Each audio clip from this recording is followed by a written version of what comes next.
Bonjour Youssef Brakni, Bonjour. merci d'avoir accepté notre invitation. Alors, tu es militant antiraciste, tu es membre du comité Adama et si on t'a invité, c'est parce que depuis samedi soir, une séquence de l'émission On n'est pas couché fait beaucoup parler d'elle. On y voit la chanteuse Camélia Jordana parler des milliers de personnes dont elle fait partie qui ne se sentent pas en sécurité face à un flic. En face d'elle, l'écrivain Philippe Besson se fait le grand défenseur de la police en essayant de lui faire dire que souvent, ce sont les policiers qui sont les premières victimes. Mais Camélia Jordana répond qu'elle ne parle pas des manifestants, mais des hommes et des femmes qui vont travailler tous les matins en banlieue et qui se font massacrer pour nulle autre raison que leur couleur de peau. Ça aurait pu s'arrêter là, mais dimanche, le ministre de l'Intérieur, Christophe Castaner, a cru bon de commenter la séquence sur Twitter en la condamnant sans réserve, je cite, et en affirmant que ses propos mensongers et honteux alimentent la haine et la violence. Depuis, tout le monde y va de son commentaire, les personnes concernées, les personnes non concernées. Toi, tu te dis quoi? Tu te dis que dans cette séquence, chacun est dans son rôle? Oui, bah après, Camélia Jordana n'a fait que dire ce que disent les familles de victimes, les militants contre les violences policières, les militants des quartiers populaires depuis 40 ans dans ce pays, en fait. C'est juste qu'aujourd'hui, bah, c'est audible. Il y a des personnes qui arrivent à avoir accès à la télé, qui arrivent à avoir accès aux champs médiatiques et qui, du coup, bah, font passer ce message. Camélia Jordana, c'est un grand soutien du comité Adama. Hein, voilà, elle a toujours été à nos côtés, elle a toujours participé à toutes les manifestations qu'on a pu faire, tous les meetings. Voilà, donc c'est vraiment un soutien indéfectible. Et donc elle a porté cette parole en fait dans une grande émission de télévision. Et évidemment que en fait elle a déjà tenu ses propos dans le cadre de meetings avec notamment en soutien à Assa Traoré en mois de décembre. Mais à l'époque ça n'avait pas fait de débat. Voilà, c'est-à-dire qu'à l'époque, comme ça reste dans un milieu restreint. Là, ce qui gêne, c'est qu'elle a accès à une grande émission qui est vue par des millions de personnes. Et c'est ça qui est gênant, c'est quand un discours arrive à entrer dans le débat public. Et ça, c'est impardonnable. Là, il faut réprimer.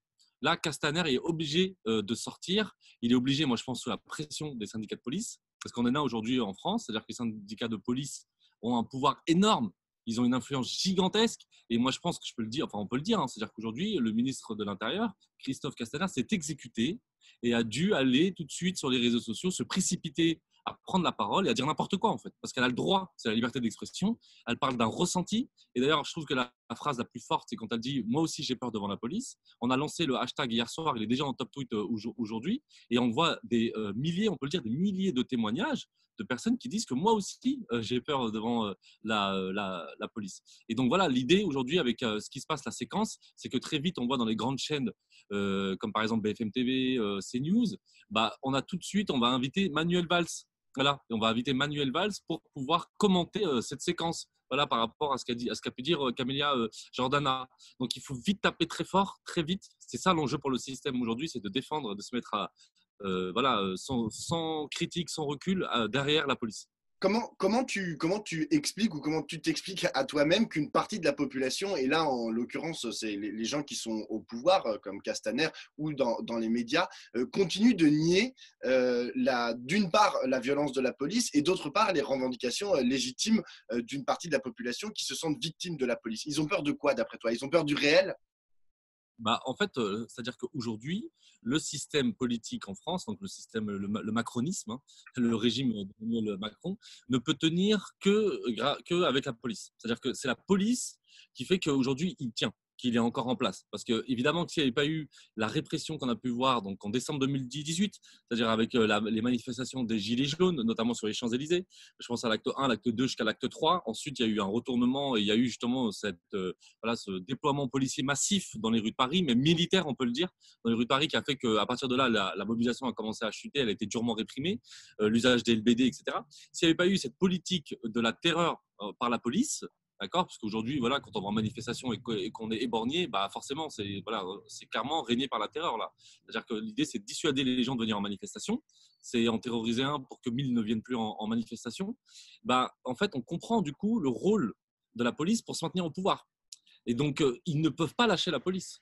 Ça, il y a ce côté-là de leur point de vue à eux, mais il y a aussi le fait que depuis Nicolas Sarkozy en moins, même si ça existait auparavant, hein, mais en tout cas, il y a eu une sorte d'accélération de la prise de pouvoir des syndicats de police qui deviennent très influents, comme j'ai dit tout à l'heure.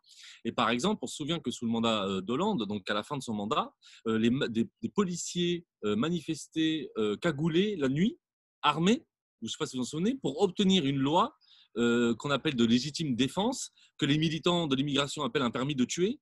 C'est-à-dire qu'en fait, quand un policier vous tire dessus et qu'il vous tue, eh ben, il peut aller devant un tribunal s'il y va, hein, s'il va jusqu'au tribunal, et il peut dire légitime défense. C'est-à-dire que voilà, c'est le truc, c'est le permis qui permet de faire ce qui permet à la police de faire ce qu'elle veut. Et donc, bah, ce qu'on a vu, c'est que François Hollande a cédé face à des bandes armées, encore une fois, cagoulées de nuit devant les tribunaux. C'est quand même pas rien quand même. Et il a cédé à la fin de son mandat. Donc on voit aujourd'hui le pouvoir toujours plus important des syndicats de police et qui voilà, font la pluie et le beau temps aujourd'hui. Et donc pendant longtemps… Le syndicat Alliance, par exemple, a fait un communiqué, donc, qui est plutôt classé à l'extrême droite, hein, syndicat Alliance, a fait un communiqué pour dire qu'ils allaient saisir le procureur de la République contre Camilla Jordana et qu'ils invitaient Christophe Castaner à faire de même. Oui, oui, ça, ça rejoint ce que je disais tout à l'heure, c'est-à-dire qu'il faut réprimer très rapidement, il ne faut surtout pas laisser cette parole se banaliser, s'installer dans le débat public. Ce qui est bien, c'est qu'on voit en face Camélia Jordana qui ne se démonte pas, qui est prête à riposter, qui propose carrément une sorte d'octogone politique avec Castaner, où elle lui propose de le défier en duel voilà, sur un plateau télé de son choix en plus, c'est-à-dire qu'il peut aller à domicile comme à BFM TV par exemple. Et donc voilà, il y a vraiment l'idée de voilà, d'aller dans le volet judiciaire pour réprimer, mais comme Assa Traoré. Assa Traoré, voilà, on le voit, dès qu'à peine elle a prononcé le prénom et le nom des gendarmes, qu'elle est tout de suite mise en main. Mais après, c'est pas nouveau. On se souvient du groupe de rap La Rumeur, hein, le groupe de rap La Rumeur qui avait été attaqué par un certain ministre de l'Intérieur de l'époque, donc Nicolas Sarkozy, parce que pareil, ils avaient dit exactement à peu près les mêmes choses que Camélia Jordana. On a aussi le MIB à l'époque qui avait été attaqué en justice. Bref, on a plein de mouvements, de personnalités, d'artistes qui se sont attaqués quand elles sortent du bois, entre guillemets. Quand elles ne font plus ce qu'on attend d'eux, en fait. Mais alors, du coup, c'est quoi la solution? Parce que la police, comment est-ce que vous, par exemple, au comité Adama, comment est-ce que vous les considérez? Vous les considérez vraiment comme des ennemis politiques, en tous les cas? Ou est-ce que vous essayez vous essayez de vous dire, je sais pas, d'essayer de trouver une société dans laquelle on pourrait penser la police autrement? En fait, nous, le problème, c'est il y a deux niveaux. C'est-à-dire que nous, en fait, aujourd'hui, par exemple, comme mon t-shirt ici, c'est justice pour Adam. C'est-à-dire qu'en fait, on a l'exigence de justice immédiate. C'est-à-dire qu'aujourd'hui, il y a un déni de justice. On a un système judiciaire, policier, qui est organisé pour que les familles de victimes, donc quand il y a un mort, hein, je parle de mort, hein, je ne parle même pas de personnes tabassées, là, je parle de personnes qui ont été tuées et qui ne reviendront plus jamais. C'est-à-dire qu'aujourd'hui, ces familles-là ne peuvent pas avoir une explication, comme tout citoyen, devant un tribunal. Aujourd'hui, il y a ce déni. Donc, c'est une énorme violence. C'est-à-dire que ces familles, c'est comme si on avait tué quelqu'un qui n'existait pas. Là, souvent, c'est des prénoms qu'on n'évoque pas. C'est juste des victimes comme ça. Et encore souvent, on a une criminalisation de ces victimes. Donc, pour ces familles-là, et c'est ça le principe de notre société, c'est que tout le monde a le droit, enfin, ils doivent s'expliquer, les policiers, les gendarmes qui ont tué Adama, doivent s'expliquer devant un tribunal et devant toute la société pourquoi un citoyen français ressort mort entre leurs mains. Ça, tout le monde a le droit. Ça me paraît fondamental. Alors déjà, nous, à ce niveau-là, premièrement, ça, on ne l'a pas. Je veux dire, pour penser l'après-police, évidemment, on peut penser, on a des théories, voilà, revoir les doctrines de maintien de l'ordre. Mais en fait, dans les quartiers populaires, c'est ce qu'elle dit un peu Camélia Jordana, c'est qu'il y a des personnes qui sont tuées pour ce qu'ils sont et pas pour ce qu'ils font. Ils ne sont pas dans une action d'être en opposition à la police, qui est, qui est déjà condamnable, hein, mais ils ne sont pas dans un truc d'opposition. Adama était sur son vélo. Adama était sur son vélo avec un béret, une chemise à fleurs, en short. Il était tranquille, en fait. Et pourtant, il se retrouve à être plaqué, asphyxié par 3 gendarmes. C'est ça qu'il faut poser. C'est-à-dire, c'est ça qui est fondamental. Comment on a pu en arriver là? Et c'est comme ça depuis 40 ans. Comme dit Assa Traoré, Adama, il est mort sous le poids de 3 gendarmes et d'un système. C'est ça, en fait. Nous, on veut remettre en question le système. On n'est pas sur une accusation individuelle des policiers ou des gendarmes. Évidemment, on veut qu'ils soient jugés, on veut qu'ils passent devant un tribunal et qu'ils s'expliquent et qu'ils rendent justice à la famille. Mais pour nous, on parle d'un point de vue systémique. Et c'est ça, pour moi, c'est ça qui est fondamental et qui fait, moi, je pense, la différence quand il s'agit des quartiers populaires. Quand, par exemple, on a la France qui est condamnée pour contrôle au faciès, quand on a le défenseur des droits, donc Jacques Toubon, à chaque fois on le ressort, c'est notre joker, hein, mais parce que c'est tellement énorme, c'est un mec de droite, qui dit que les personnes noires et arabes ont 20 fois plus de chances d'être contrôlées. Et quand on sait que ça part d'un contrôle d'identité, la plupart des morts entre les mains de la police partent d'un contrôle d'identité arbitraire, qui n'est basé que sur la couleur de la peau, eh bien, comment on ne peut pas dire qu'aujourd'hui, oui, il y a un problème de racisme dans la police? Quand on a des vidéos où on dit Bico, ça ne sait pas nager, et qu'on renvoie aux phrases de Maurice Papon qui a collaboré dans le régime de Vichy, Maurice Papon qui est celui qui a donné l'ordre de tirer à balles réelles sur des manifestants pacifiques dans les rues de Paris, voilà, ça c'est pas rien quand même. Quand on a une vidéo à Lille où on entend fils de pute, bougnoule, aujourd'hui c'est devenu normal dans la police. Mais qu'est-ce qui se passe? Bah, nous, on le savait que c'était comme ça, hein. Mais aujourd'hui, on a des vidéos qui le montrent. Pourtant, moi, ce qui m'inquiète, c'est qu'il devrait y avoir des milliers de Camélia Jordana. Pourquoi ça ne suscite pas une indignation massive? Pourquoi il n'y a pas plus d'artistes, plus même de personnalités politiques qui va vraiment dans le cœur du sujet? C'est-à-dire qu'il y a un problème de racisme systématisé, institutionnalisé au sein de la police. Et au sein, non mais, et au sein de la société, puisque tu dis, il n'y a pas assez de gens pour défendre les mêmes positions que Camélia Jordana. Mais alors, en fait, moi, ma question, c'est aussi, j'ai compris que la question de l'impunité, c'était la première que vous vouliez prendre par les cornes, entre guillemets. C'est-à-dire que vous voulez la résoudre en premier. C'est-à-dire qu'il faut que les policiers puissent être jugés normalement en fait lorsqu'ils agissent de façon délictueuse ou criminelle. Mais ensuite, comment est-ce que vous imaginez lutter contre le racisme qui est finalement intrinsèque, qu'on a l'impression, parfois, lorsqu'on t'écoute toi, lorsqu'on écoute Geoffroy de la Gannerie ou d'autres, qui parlent du racisme intrinsèque, en fait, de l'institution police.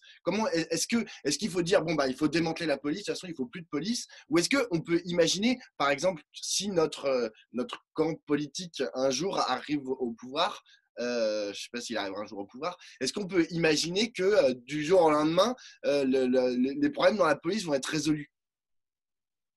Non, déjà, ça ne s'arrivera pas du jour au lendemain. Effectivement, en fait, il y a déjà un problème fondamental. Déjà, c'est clair qu'il faut une autre police, une autre manière de former la police. Et bon, il y a beaucoup de travaux là, qui sont sortis récemment qui montrent voilà, qu'il faut revoir la doctrine du maintien de l'ordre. Par exemple, celle d'aller au contact, celle d'utiliser les armes, tu vois, comme par exemple le LBD, etc. Bien sûr, ça, il y a à revoir. Il y a à revoir, comme j'ai dit tout à l'heure, dans la formation.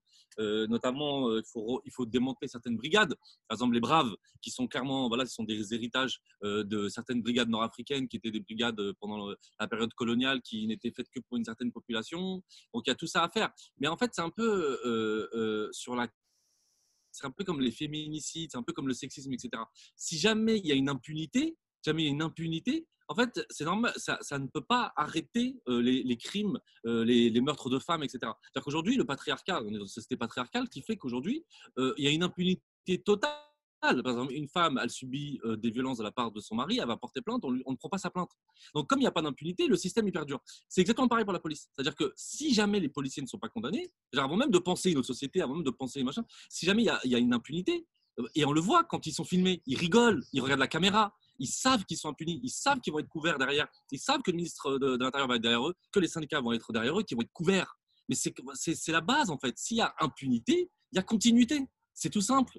Et donc, tant que les policiers ou les gendarmes ne seront pas condamnés et à des lourdes peines, bah, ils continueront à agir comme ça, ils continueront à dire bico et à rigoler. Ils savent très bien qu'il n'y aura aucune conséquence. C'est-à-dire qu'on a eu des vidéos où on a vu un homme être à terre et se faire perforer l'anus par une matraque sur 10 centimètres quand même. Et malgré tout, on voit que les policiers ont continué à travailler. Si ça, c'est pas condamné, si ça, il y a impunité, qu'est-ce que vous voulez? C'est-à-dire qu'on ne peut même pas dire viol. Si on dit viol aujourd'hui, si on dit que Théo Loaka a été violé, ben on est attaqué en justice. C'est ça la vérité. Donc, s'il y a impunité, il y a continuité, c'est évident. Et donc, on peut parler, évidemment, on peut passer des heures voilà, qu'on a quand même besoin d'une police, qu'on peut former autrement la police, etc. Ça, il n'y a pas de problème. Mais moi, je tiens vraiment à insister sur le fait que tout est sur la question de l'impunité pénale, l'impunité judiciaire.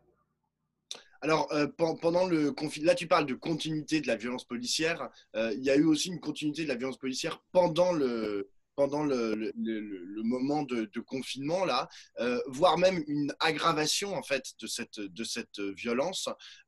Toi, est-ce que c'est aussi c'est ce dont on a parlé dans pas mal de médias, dans le Bondi Blog, etc. Tu vois, j'ai lu ça, qu'il y avait eu plus de violence. On l'a vu aussi avec Taha Bouaf, ça fait un travail remarquable, on le voit, il est allé documenter pas mal de violences policières pendant le confinement. Est-ce que toi aussi, c'est quelque chose que tu as remarqué? Pourquoi ça s'est passé comme ça? Pourquoi le confinement en fait a accentué la violence de la police? Bah, le confinement, il a accentué la violence de la police. Enfin, déjà, on l'a plus vu parce qu'il y a eu plus de vidéos. Parce que, bon, c'est tout simple, hein, les gens étaient chez eux. Donc, c'est-à-dire pouvaient se mettre au balcon, ils pouvaient filmer les scènes qui se déroulaient en bas des immeubles. Ça, c'est la première chose. Donc, en fait, il n'y a pas plus. C'est juste qu'on ne les voit plus. Ensuite, il faut savoir que ce confinement, la police s'est essentiellement concentrée, en tout cas de manière violente, sur les quartiers populaires. C'est-à-dire que donc, il faudra après voir quelles consignes ont été données, ou alors si c'est du propre chef des policiers. Il faut savoir qu'il y avait des endroits où on ne voyait pas la police du tout, donc dans les centres-villes, etc., on voyait très peu de police, où le confinement n'était pas plus respecté, on voyait des gens se promener, se poser dans des parcs, etc., des caméras de soleil.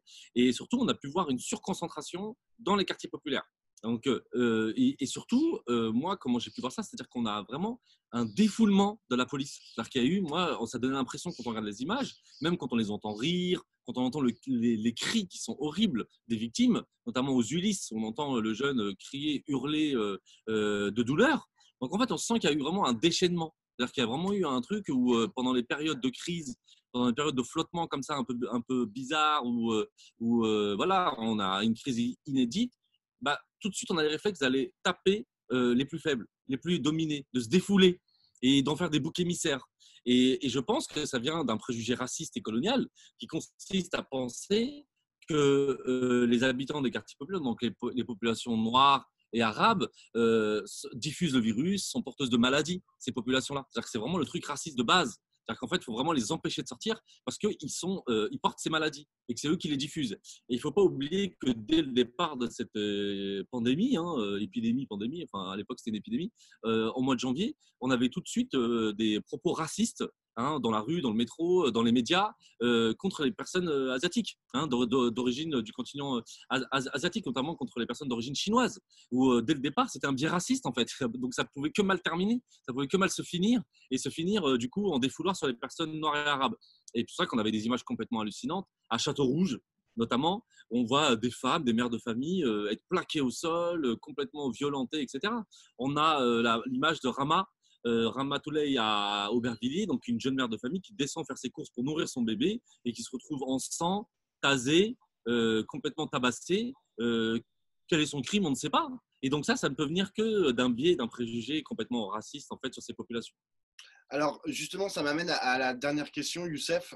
Tu parles du préjugé, du biais raciste, du préjugé raciste, mais il y a une autre offensive, en fait, qu'on voit un peu partout dans notre société et qui date pas d'hier, qui est plus ciblée contre l'islam, qui serait, je cite Michel Onfray, la religion la plus à craindre. Et en fait, enfin, moi, c'est une question que je me pose souvent. Je ne sais pas où est la poule et où est l'œuf, tu vois, mais lorsqu'on parle du racisme, est-ce que, par exemple, un flic qui arrête un jeune noir ou arabe à cause de sa couleur de peau, est-ce que ce n'est pas tant la couleur de peau qui stigmatise que la religion? C'est-à-dire qu'en fait, notre société, à mon avis, enfin, pas à mon avis, est-ce que notre société n'est pas plus islamophobe que raciste? Est-ce que c'est pas ça le problème? Alors, l'islamophobie, c'est un racisme. L'islamophobie, c'est un racisme qui touche les personnes qui sont considérées comme musulmanes à tort ou à raison. C'est-à-dire que des personnes qui ont juste apparence et alors c'est un hipster et il se retrouve à être victime d'islamophobie parce qu'il porte une barbe un peu trop grande avec la couleur de peau qui ne va pas. En fait, il faut savoir que par exemple, pendant la période coloniale, les habitants de l'Algérie, par exemple, coloniale, nous appelaient les musulmans. C'est-à-dire que c'était le terme officiel. Et donc, en fait, donc il y a une sorte de racialisation. C'est comme Sartre qui disait que c'est l'antisémitisme qui fait le juif. C'est-à-dire qu'en fait, vraiment la question du discours colonial qu'on a sur ces populations qui fait qu'aujourd'hui, on a une racialisation de cette religion. Entre guillemets, c'est devenu une race. Et c'est devenu, et dans la bouche de Michel Onfray, qui est clairement un suprémaciste blanc, c'est-à-dire que c'est pour ça qu'il dit que la plus grande religion à craindre, c'est l'islam. Et en ajoutant avant que son problème, c'est ni avec le judaïsme, ni avec le christianisme, parce que selon lui, ce sont des religions éteintes ou qui ne sont plus en expansion, etc. Mais bon, pour le christianisme, voilà, quand on regarde le pape, quand on regarde tous les discours des présidents américains qui sont complètement messianiques, bibliques, etc., qui sont dans un discours de confrontation de civilisation, etc., c'est quand même assez drôle. Mais donc lui, il est vraiment dans un truc de suprémacisme occidental, de suprémacisme blanc. Et donc c'est ce qui le pousse à tenir ces discours islamophobes et à voir effectivement la religion musulmane comme étant, ces populations comme étant racialisées, comme une race.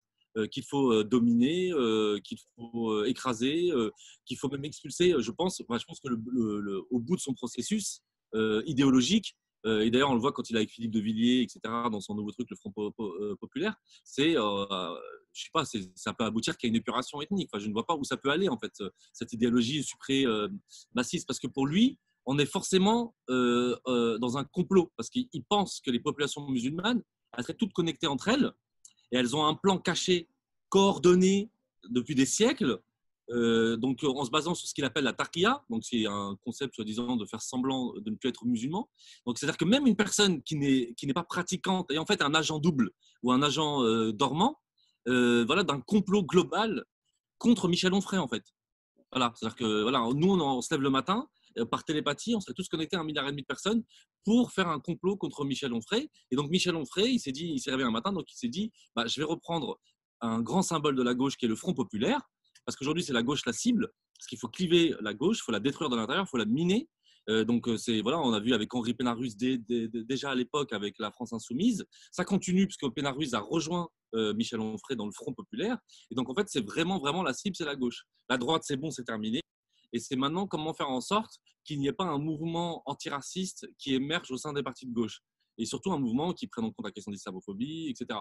Et pour finir, je pense que la marche du 10 novembre a réveillé ça chez Onfray. C'est-à-dire qu'il s'est dit, ah, c'est la panique là, il y a la CGT, il y a la France Insoumise, il y a ELV, il y a le PCF, etc. Même si à l'intérieur, il y a eu des clivages. Mais ce qu'on a retenu, c'est que tous les partis de gauche étaient là-bas, qu'on le veuille ou non. Après, Jadot, il peut dire ce qu'il veut, Roussel, il peut dire ce qu'il veut. Ce qu'on a retenu, c'est les logos et les gens qui y étaient et qui ont représenté leur mouvement respectif. Et ça, je pense qu'Onfray s'est dit, bah, du coup, il faut que j'aille reprendre un truc qui symbolise la gauche, donc le Front populaire, le reprendre. Et c'est drôle parce que le Front populaire, on sait tous que c'est une réaction aux grands mouvements d'extrême droite de l'époque, les ligues notamment dans Paris. Voilà, on a une émeute voilà, gigantesque au sein de Paris. Ça peut paraître fou aujourd'hui, mais la place de la Concorde, voilà, ils étaient à la limite de prendre le pouvoir. Et qu'en réaction, la gauche décide de dire ah, on a trop négligé ces questions-là, notamment l'antisémitisme. Et donc, il faut se reprendre en main et s'unir. Et j'espère que la gauche ne tombera pas dans ce piège-là, même si je suis assez sceptique, hein, je l'avoue, et qu'elle va dire non, le racisme, ça fait partie de nos combats, il faut arrêter de taire ces combats. Et justement, la séquence de Camélia Jordana, j'espère qu'elle sera bénéfique dans ce sens. Merci beaucoup, Youssef Rakni. Merci.